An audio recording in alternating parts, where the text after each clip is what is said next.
Before we begin this journey through one of the most powerful lives in American history, I want to invite you to step right into the conversation. Drop a comment below sharing what you already knew, or thought you knew, about Abraham Lincoln. Your voice matters, and every opinion helps bring history back to life. And hey, if you know someone who loves deep historical storytelling, share this video with them. If, at any point during this story, you feel that spark, that, wow, I never knew this, moment, go ahead and hit the like button, subscribe to the channel, and turn on the notification bell, because it's the bell that ensures YouTube lets you know when the next powerful chapter arrives. Now take a breath. Because the story of Abraham Lincoln is not just about the 16th President of the United States. It is about a boy born in a cabin of rough logs, a boy who would grow into a giant, literally and figuratively, and whose life would shape the destiny of a nation. This is the rise. This is the fall. This is the legacy. Abraham Lincoln was born on February 12, 1809, in a tiny one-room log cabin in Hardin County, Kentucky. The cabin was so small that a family today would call it a shed. The walls were rough, the floor was dirt, and the winters were unforgiving. His parents, Thomas Lincoln and Nancy Hanks Lincoln, were farmers struggling with unstable land titles and constant financial challenges. It's almost surreal to imagine that one of the greatest leaders of the Western world began in such poverty, but that's part of the magic of this story. Lincoln's greatness didn't come from privilege. It came from endurance. In 1816, when Abraham was just 7, the family moved to Indiana, looking for better farmland and fewer legal disputes. But life struck a devastating blow 3 years later when his mother died of milk sickness, a poisoning caused by drinking contaminated cow's milk. Lincoln was 9 years old. That loss carved something deep into him, a melancholy that would follow him throughout his life, but also a compassion few statesmen have ever matched.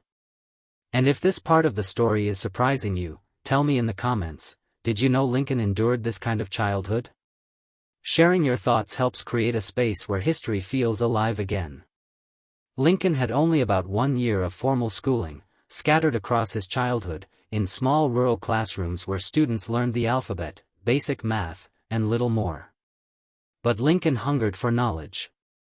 He read obsessively, borrowed books, newspapers, political treatises, religious writings, Shakespeare's plays. He wrote with charcoal on boards and wooden shovels, practicing language in the humblest ways possible. To support his family, he worked as a rail splitter, cutting logs into fence rails, a job that required enormous physical strength. He was tall, thin, and incredibly strong.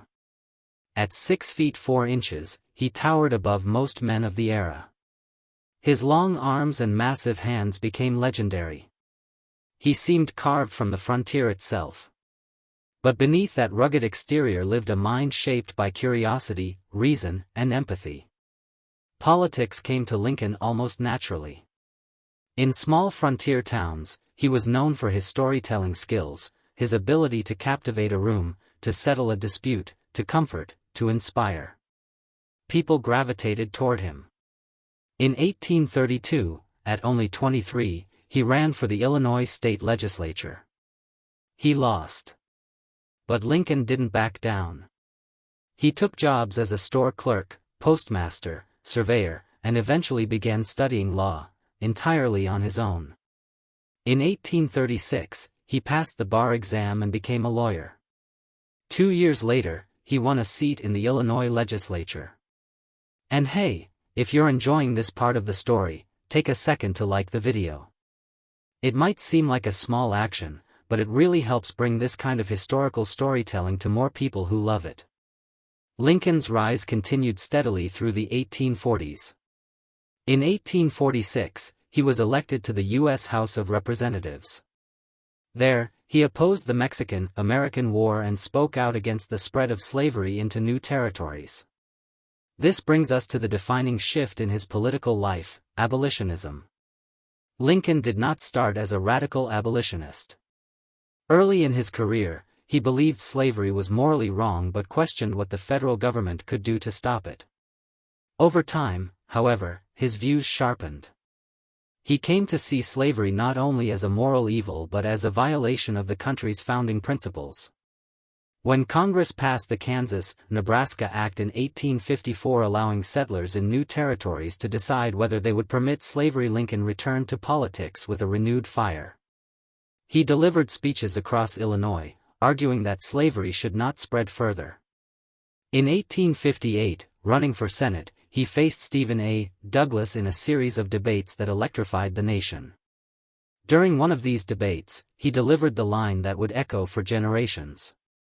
"A house divided against itself cannot stand." He predicted that the United States would soon face a choice, all free or all slave. And comments like this one, tell me, do you think Lincoln already sensed the storm coming? Let me know below, I'd love to know how this lands with you. In 1860, Abraham Lincoln won the presidency. He became the 16th President of the United States, and not a single Southern state gave him an electoral vote. That fact alone was enough to ignite fear across the South. In December 1860, South Carolina seceded.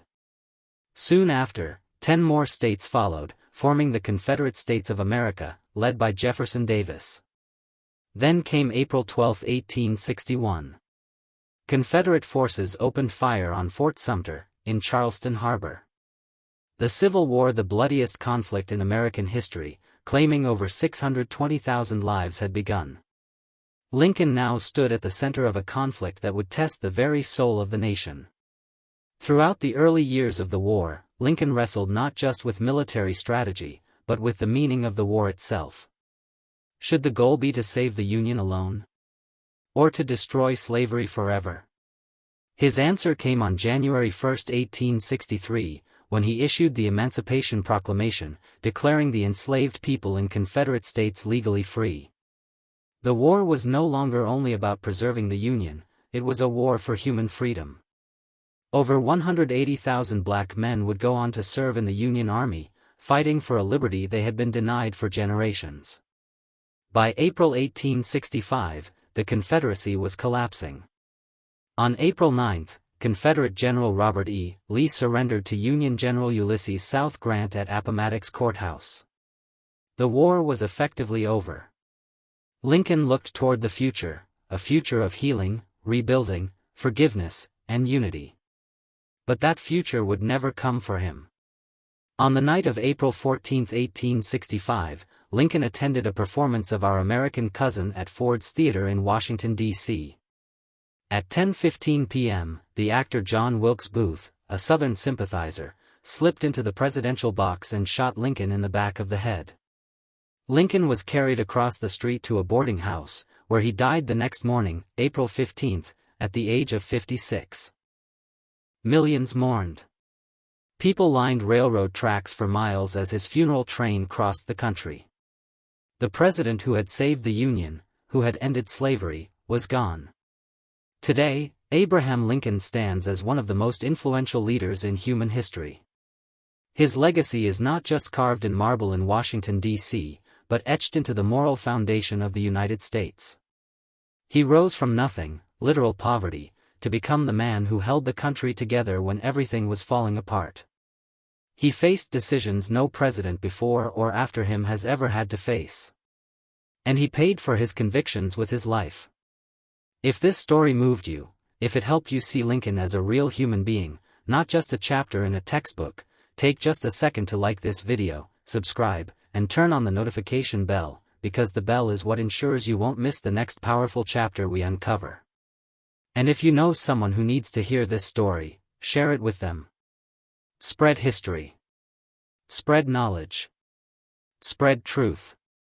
Lincoln's life is a reminder that greatness can come from anywhere, even a log cabin in the wilderness.